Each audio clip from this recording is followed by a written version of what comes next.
जैसे ही परी ने ये सुना कि युवराज कई दिनों से ऑफिस नहीं आ रहा है तो उसका दिल बैठ गया। उसने रोहित को अजीब नज़रों से देखा। वो कुछ बोलना चाह रही थी लेकिन तभी उसे बाहर से एक गाड़ी रुकने की आवाज़ सुनाई दी। परी ने एक नज़र रोहित को देखा और कहा, तुम यहीं रुको, मैं अभी आती हूँ। ये कहकर परी धीरे धीरे चलकर बाहर आ गई। उसने देखा कि कार में युवराज नहीं बल्कि राणा आया हुआ है। राणा की नज़र जैसे ही परी के ऊपर पड़ी उसने अपनी आंखें सिकोड़ ली।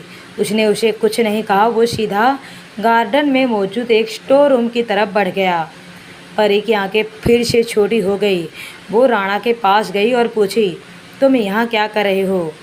राणा पहले से ही उसे पसंद नहीं करता था लेकिन वो उसे कुछ ज़्यादा बोल भी नहीं सकता था क्योंकि उसके बॉस इस लड़के से बहुत ज़्यादा प्यार करते हैं और अगर उसने थोड़ी भी बदतमीज़ी से परी के साथ बात की तो उसके बॉस उसे ज़िंदा ही जला देंगे। इसलिए उसने थोड़ा चिढ़कर कहा, ये मेरे बॉस का घर है और अगर मैं यहाँ आया हूँ तो जाहिर सी बात है उन्होंने ही मुझे यहाँ भेजा होगा। परी ने उसकी बात का बुरा नहीं माना। उसने फिर से एक सवाल किया, युवराज कहाँ है? क्या वो ऑफिस में है? परी ने पूछा तो राणा ने उससे अपनी नज़रें हटा ली और जवाब दिया, और कहाँ होंगे, वो ऑफिस में ही है, अपना काम कर रहे हैं। ये कहकर वो स्टोर रूम से एक बॉक्स उठाया और वहाँ से चला गया। परी ने अपने सीने पर हाथ रखा और कहा, मुझे अंदर से कुछ अच्छा फीलिंग नहीं हो रहा है और युवराज वो मुझे झूठ क्यों बोल रहा है? ये कहते हुए परी तेज तेज सांसें लेने लगी। उसने राणा को देखा जो गेट से बाहर आ चुका था। परी के दिमाग में कुछ आया और वह जल्दी जल्दी चलकर घर के अंदर आई। अंदर रोहित सोफे पर बैठा हुआ था। परी को इस तरह से घबराते हुए अंदर आता हुआ देखकर वो जल्दी से खड़ा हुआ और पूछा, क्या हुआ? आप इतनी घबराई हुई से क्यों लग रही हैं? परी ने कहा, तुम जल्दी से मेरे साथ चलो। लेकिन हुआ क्या? हमें जाना कहाँ है? रोहित ने पूछा। परी ने कहा, जितना बोल रही हूँ उतना करो, जल्दी। रोहित ने अपनी सर हाँ में हिला दिया। परी ने बाहर आकर कार में बैठते हुए कहा, जल्दी कार स्टार्ट करो। लेकिन हम कहाँ जा रहे हैं? रोहित ने थोड़ा कन्फ्यूज होकर पूछा। रास्ते में बताती हूँ, परी ने कहा तो रोहित ने अपनी गर्दन हिला दी। उसे लग रहा था शायद बहुत ज़रूरी काम है। जब वो सड़क में आ गए तो परी ने दोबारा से कहा, उस तरफ चलो, वो जो काली कार आगे जाती हुई दिख रही है उसका पीछा करो। लेकिन वो तो काफ़ी आगे जा चुकी है, रोहित ने कहा। परी ने कहा, कोई बात नहीं, तुम बस उसके पीछे चलो, कार की स्पीड तेज़ कर दो। रोहित ने अपनी गर्दन हिला दी। उसने कार की स्पीड तेज कर दी। आगे जाने लगा लेकिन उसे ध्यान आया कि परी प्रेग्नेंट है। उसे इस तरह से तेज कार नहीं चलानी चाहिए। उसने कार की स्पीड कम कर दी। स्पीड को कम होते देखकर परी ने चिल्लाकर कहा, जल्दी करो वरना हम पीछे रह जाएंगे। लेकिन आप? रोहित ने इतना कहा ही था कि परी ने जवाब दिया, मुझे कुछ नहीं होगा, तुम बस जल्दी से उस कार का पीछा करो। अगर वो गाड़ी हमारे हाथ से छूट गई तो पता नहीं आगे क्या होगा। लेकिन उसमें ऐसा कौन है? परी ने उसकी बात का कोई जवाब नहीं दिया। रोहित भी अब चुप हो गया। उसने फिर कोई सवाल नहीं पूछा। वो जल्दी उस कार का पीछा करने लगे। वो कार शहर के बाहर एक घने जंगल में आकर रुकी। आसपास घना जंगल था। रोहित ने उस कार से थोड़ी दूर पर अपनी कार पार्क की। उसकी आंखें सिकुड़ गई क्योंकि ये सच में काफ़ी भयानक जंगल था। परी कार के रुकते ही उतर गई और राणा की कार की तरफ बढ़ने लगी। उसे उस तरफ जाता हुआ देखकर रोहित भी जल्दी से कार से उतर गया। वो परी को यहाँ लेकर आया था। अगर युवराज को इस बात का पता चल गया तो वो तो उसे जान से ही मार देगा। उसने परी के पास जाकर कहा, हमें यहाँ नहीं आना चाहिए था, ये तो बहुत ही घना जंगल है, कुछ नहीं होगा, तुम बस मेरे पीछे पीछे आओ। परी ने कहा। तो रोहित अब कुछ नहीं कर सकता था। वो बस लाचार होकर परी के पीछे चल दिया। वो परी को छोड़कर भी नहीं जा सकता था। जब वो दोनों राणा की कार के नज़दीक पहुंच गए तो रोहित ने एक लड़के को कुछ आदमियों से बात करते हुए देखा। बेशक वो दूर थे लेकिन रोहित को वो शख्स कुछ जाना पहचाना सा लगा। कुछ देर के बाद उसकी आंखें चौड़ी हो गई। उसने परी को देखते हुए धीरे से कहा, ये तो राणा है। परी ने अपनी गर्दन हाँ में हिला दी और कहा, हाँ मैं इसे जानती हूँ, मुझे लगता है कि युवराज भी यही है। रोहित ने डर का एक घूंट पिया। उसने परी से कहा, अब हमें यहाँ से चलना चाहिए। अगर बॉस यहाँ है तो कुछ ज़रूरी काम ही कर रहे होंगे, हमें उन्हें डिस्टर्ब नहीं करना चाहिए। तुम्हें जाना है तो तुम जाओ, लेकिन मैं यहाँ से नहीं जाऊँगी। आखिर मैं भी तो देखूँ कि ऐसा क्या काम है जो युवराज यहाँ आकर करता है। रोहित को अब डर लग रहा था, कहीं ऐसा ना हो कि परी कुछ ऐसा देख ले जो उसे नहीं देखना चाहिए। और ऐसा भी तो हो सकता है कि अंदर युवराज ना हो और वो दोनों किसी मुसीबत में पड़ जाए। उसके चेहरे के भाव बदल गए। उसने धीरे से कहा, ठीक है, फिर मैं भी आपके साथ चलता हूँ, क्योंकि अगर मैं आपको यहाँ छोड़कर गया तो बॉस का तो पता नहीं, लेकिन रिया मुझे ज़रूर खा जाएगी। ठीक है, फिर तुम भी मेरे साथ चलो। ये कहकर परी आगे चलने लगी और रोहित उसके पीछे था। लेकिन फिर रोहित आगे आ गया। वो परी के ऊपर आने वाली हर मुसीबत को पहले अपने ऊपर लेगा। उसने परी को अपने पीछे रहने के लिए कहा, क्योंकि यहाँ कुछ भी हो सकता था। हो सकता है कि राणा दुश्मनों के साथ मिला हुआ हो। जैसे ही वो दोनों उस अजीब सी गुफा के बाहर पहुँचे, अचानक से काले कपड़े पहने हुए आदमियों ने उन्हें घेर लिया, जो अब तक दिखाई नहीं दे रहे थे। परी ने आज तक उन आदमियों में से किसी को भी बिला के आसपास या कहीं भी नहीं देखा था। उसके चेहरे पर शिकन आ गई। अगर युवराज यहाँ नहीं हुआ तो क्या होगा? उसने अपने पेड़ पर हाथ रख लिया। वो घबरा गई। अगर उसके बच्चे को कुछ हो गया तो वो युवराज को क्या जवाब देगी? तभी रोहित बोला, तुम सब कौन हो? रोहित ने भी आज तक उन्हें कभी नहीं देखा था। उन आदमियों में से किसी ने भी कुछ नहीं कहा। वो बहुत ही हट्टे कट्टे और बेल शेप्ड बॉडी के थे। परी और रोहित तो उनके सामने बच्चे लग रहे थे। तभी एक बॉडीगार्ड ने, जो शायद उन सब का हेड लग रहा था, उसने कहा, ले चलो इनको बॉस के पास। उसकी आवाज़ सुनते ही बॉडीगार्ड्स में से दो आगे आए और उन्होंने परी और रोहित को पकड़ लिया। वो उन्हें अंदर गुफा में लेकर जाने लगे। परी चिल्ला रही थी, छोड़ो मुझे, छोड़ो। अगर मेरे युवराज को पता चल गया तो वो तुम में से किसी को भी जिंदा नहीं छोड़ेगा। युवराज का नाम सुनने के बाद उस बॉडीगार्ड की पकड़ ढीली हो गई। लेकिन तभी दूसरे बॉडीगार्ड ने उनकी तरफ देखते हुए कहा, इनकी बात मत सुनो, ये लड़की हमें बहका रही है, इसे बॉस के पास लेकर चलो। उस बॉडीगार्ड ने फिर से परी को तेजी से खींचा। रोहित को परी की ऐसी हालत देखकर खुद के ऊपर गुस्सा आ रहा था। ये सब उसकी वजह से ही हुआ। उसे परी को यहाँ लेकर आना ही नहीं चाहिए था। वो कुछ बोलने को हुआ लेकिन बोला नहीं। हो सकता है उसकी बात सुनकर परी को कोई नुकसान पहुँचाए। जैसे जैसे वो बॉडीगार्ड परी और रोहित को अंदर लेकर जा रहे थे, उन दोनों की जीने की उम्मीद जैसे ख़त्म होती जा रही थी। उन्हें लगा कि राणा शायद धोखेबाज है, वो किसी के साथ मिला हुआ है। लेकिन परी का मन कहीं ना कहीं ये भी कह रहा था कि युवराज यहीं पर है। लेकिन सच क्या था वो ना उसे पता था और ना ही रोहित को। लेकिन तभी रोहित ने ऐसा कुछ देखा जिससे उसकी रूह तक कांप गई। गुफा के अंदर कुछ दूरी पर एक इंसान की गर्दन लटकी हुई थी। वो गर्दन किसी और की नहीं बल्कि आदित्य की थी। परी के मुंह से अचानक से निकला, आदित्य। उसके हाथ पैर कांप गए। रोहित ने भी वो गर्दन देखा तो उसके होश उड़ गए। परी की सांसें तेज हो गई। उसने उस बॉडीगार्ड को रुकने के लिए कहा, लेकिन वो बॉडीगार्ड नहीं रुका। वो उन दोनों को खींच कर ले जा रहा था।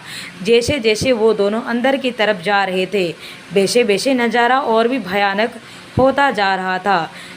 कहीं किसी के कंकाल पड़े हुए थे तो कहीं खून पड़ा हुआ था। अंदर बस खून ही खून फैला हुआ था। परी और रोहित को वो दोनों बॉडीगार्ड गुफा के अंदर बने कमरे की तरफ ले जाने लगे। उस कमरे में जाते ही एक बॉडीगार्ड ने कहा, बॉस, ये दोनों हमें बाहर मिले। शायद इन्हें दुश्मनों ने हायर किया होगा आपकी ये जगह ढूंढने के लिए। उस बॉडीगार्ड ने एक आदमी से कहा, जो कि उनकी तरफ पीठ करके एक बड़ी सी चेयर पर बैठा हुआ था। परी और रोहित की आंखें उस आदमी की पीठ को देखकर बड़ी हो गई। परी के मुंह से शब्द नहीं निकल रहे थे।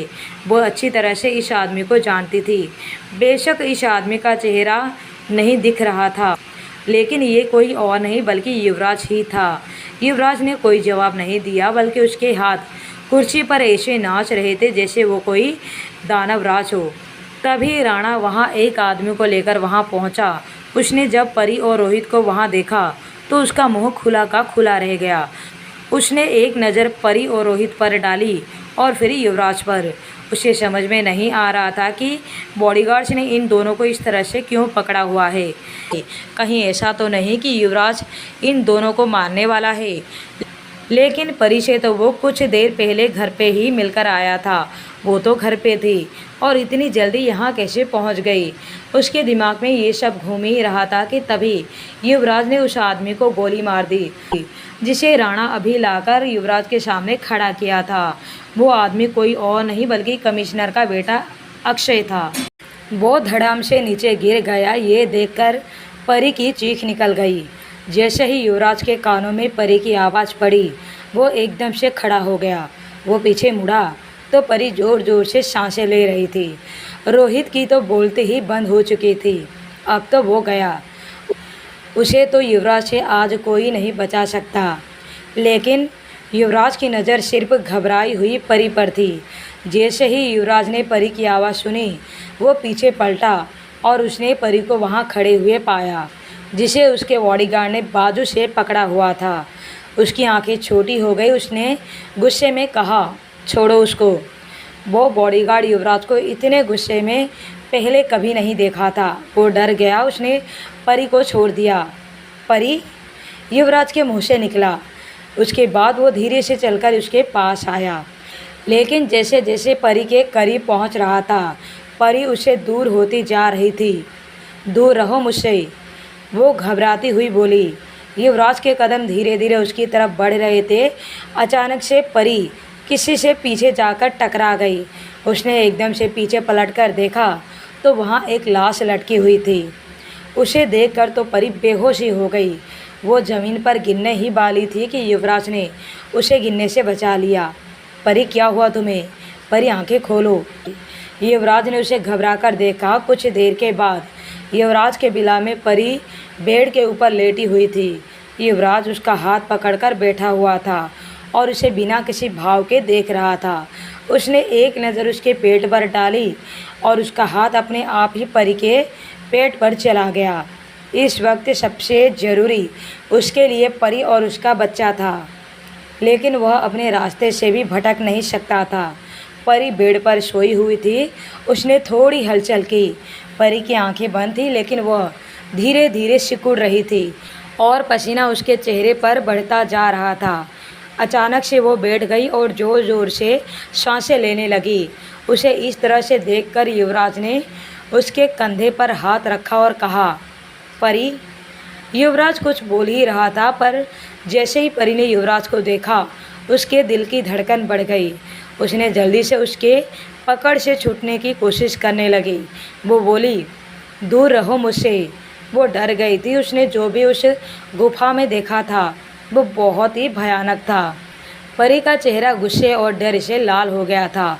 वो चिल्लाई, दूर हटो मुझसे, मुझे नहीं रहना तुम्हारे साथ, मुझे छोड़ दो। लेकिन युवराज उसे नहीं छोड़ने वाला था। उसने तो उसे और भी कसकर अपनी बाहों में ले लिया। परी, ये तुम क्या कर रही हो? ऐसी हरकतें मत करो, तुम प्रेग्नेंट हो। नहीं, प्लीज़ मुझे छोड़ो, परी ने रोते हुए कहा। वो छटपटाने लगी जिससे युवराज परेशान हो गया। परी किसी पागलों के जैसे बिहेव कर रही थी। वो इस वक्त अपने आप में नहीं थी। अगर युवराज ने उसे नहीं छोड़ा तो परी को और भी ज़्यादा तकलीफ़ होगी। ये सोचकर युवराज ने उसे छोड़ दिया और उससे दूर हो गया। युवराज कुछ दूर जाकर खड़ा हो गया। वो उसको कैसे समझाए? अब वह खुद ही यही सोच रहा था। उसके दूर जाते ही परी ने एक चैन की सांस ली। उसने फिर गुस्से से दांत पीसते हुए कहा, युवराज, तुम कातिल हो। तुमने कितने लोगों को मारा है। तुम बहुत बुरे हो। I hate you. ये कहते हुए परी ज़ोर ज़ोर से रोने लगी। युवराज को ऐसा महसूस हुआ जैसे किसी ने उसके दिल को बुरी तरह से छन्नी कर दिया हो। वो इस लड़की को बिल्कुल भी रोते हुए नहीं देख सकता। बहुत मुश्किल था उसके लिए इस लड़की को रोते हुए देखना। वो फिर से धीरे धीरे चलकर उसके पास आने लगा। उसको पास आते हुए देखकर परी ने अपने पास पड़ा हुआ चाकू उठा लिया। उसने अपनी पेट की तरफ करते हुए कहा, अगर तुमने मेरी पास आने की हिम्मत की तो मैं खुद को नुकसान पहुंचा लूँगी। उसके इस हरकत से युवराज के कदम फिर वहीं रुक गए। उसने कहा, परी प्लीज़, ये बच्चों जैसी हरकतें करना बंद करो। मैं तुम्हें समझा सकता हूँ। समझा सकते हो? क्या समझा सकते हो? क्या तुम मुझे समझा पाओगे कि तुमने आदित्य को क्यों मारा, वो भी इतनी बुरी तरह से? तुमने उसकी गर्दन को किसी शॉपीस की तरह लटका कर रखा था, जैसे तुम कोई राक्षस हो। तुमने वहाँ न जाने कितनों को मारा है। तुमने तो कहा था कि आदित्य देशद्रोही है, लेकिन उसके 2 दिन के बाद ही मैंने उसके निर्दोष होने की खबर सुनी। मतलब ये सब तुमने ही करवाया था, और तुमने तो उसको मार भी दिया, जबकि उसने तो कुछ किया भी नहीं था। क्या तुम्हारे पास इन सब सवालों का कोई जवाब है? बोलो। लेकिन युवराज ने परी के किसी भी सवाल का कोई जवाब नहीं दिया। वो बस उसे देखता रहा। उसकी चुप्पी परी को अंदर तक झकझोर रही थी। वो चाहती थी कि युवराज कुछ बोले, लेकिन वो कुछ नहीं बोला। परी के आंसू भी अब सूख चुके थे। वो बेहाल सी बेड के सहारे बैठ गई। उसने अपनी आंखें बंद कर ली। युवराज ने फिर से उसकी तरफ बढ़ा, लेकिन उसने फिर से कहा, मेरे करीब आना भी मत।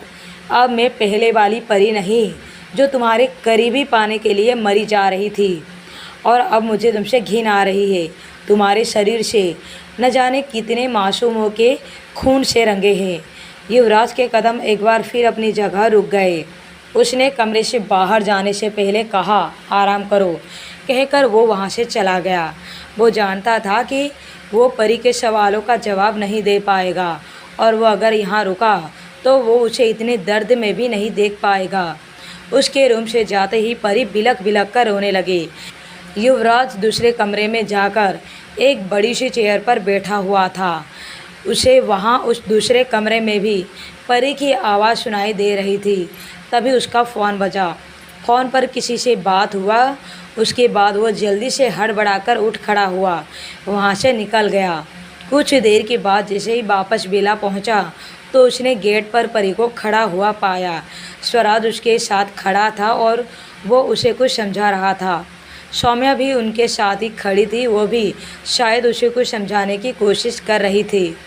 परी के हाथ में उसका बैग देखकर युवराज तुरंत उसके पास आया और कहा, ये तुम क्या कर रही हो?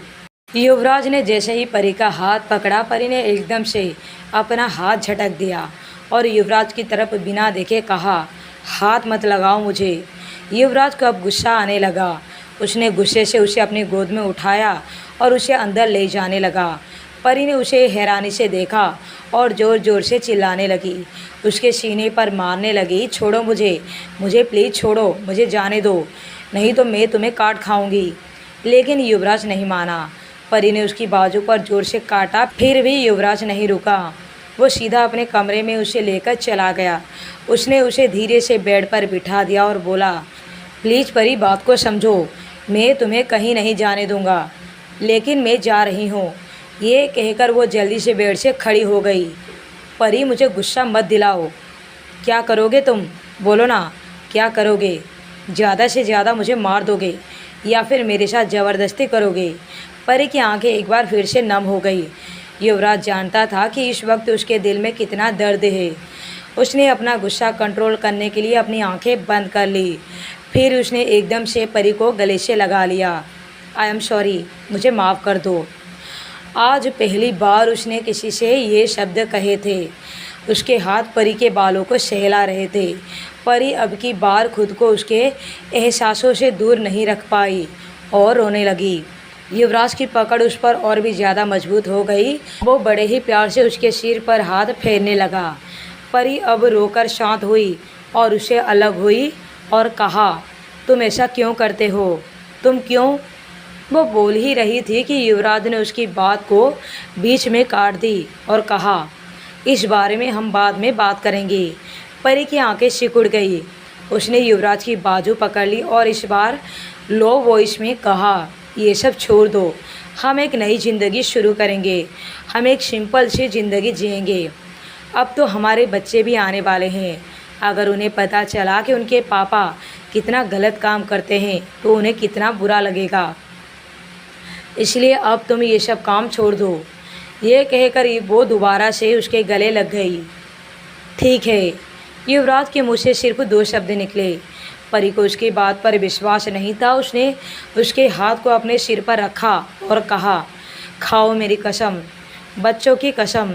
वैसे तो ये कसम बसम उसके लिए कोई मायने नहीं रखता, लेकिन यहाँ बात अलग थी। वो परी की झूठी कसम नहीं खा सकता था।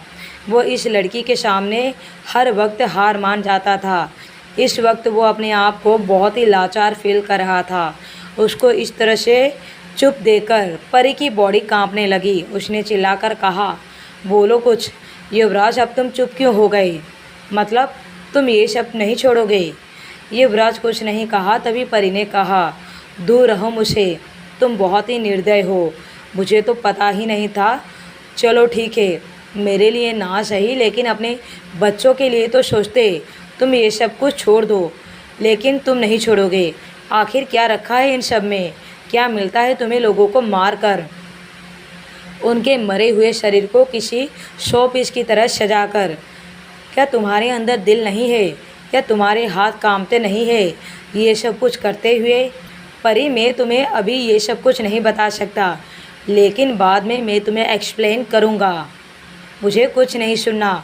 अब जो इंसान अपनी पत्नी का, अपने बच्चों का नहीं हुआ, वो भला किसी और का क्या होगा? अगर तुमने अभी भी मुझे रोकने की हिम्मत की तो मुझे भी नहीं पता कि मैं क्या करूँगी। ये कहकर वो वहाँ से जाने लगी। युवराज ने उसका हाथ पकड़ लिया। परी, तुम कहीं नहीं जा सकती। युवराज की बात सुनने के बाद परी ने उसे ऐसे देखा जैसे वो कह रही हो कि तुम मुझे रोक भी नहीं सकते। लेकिन युवराज की आंखों में आग थी। उसने परी को कहा, तुम कहीं भी नहीं जा रही हो। मैंने कह दिया तो कह दिया। परी उसे अपना हाथ छुड़ाने लगी, लेकिन युवराज ने उसे ऐसे नहीं छोड़ा। उसने जल्दी से उसे उठाया और बेड पर रख दिया। उसके बाद वो तुरंत रूम से निकल गया और जल्दी से दरवाज़ा बाहर से लॉक कर दिया और धीरे से कहा, तुम कहीं नहीं जा रही हो। परी को जब एहसास हुआ कि युवराज ने बाहर से दरवाज़ा बंद कर दिया है, तब उसने जल्दी से जाकर अब हरकत में आई। युवराज, तुम मेरे साथ ऐसा नहीं कर सकते। तुम मुझे यहाँ इस तरह से बंद नहीं कर सकते। दरवाज़ा खोलो। लेकिन शायद वहाँ उसकी बात को सुनने वाला कोई नहीं था।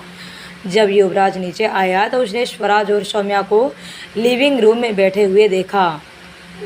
उसे देखकर स्वराज खड़ा हुआ और बोला, भाई। वो इतना बोला ही था कि युवराज ने आगे कहा, ऊपर कोई नहीं जाएगा। उसके बाद वो वहाँ से निकल गया।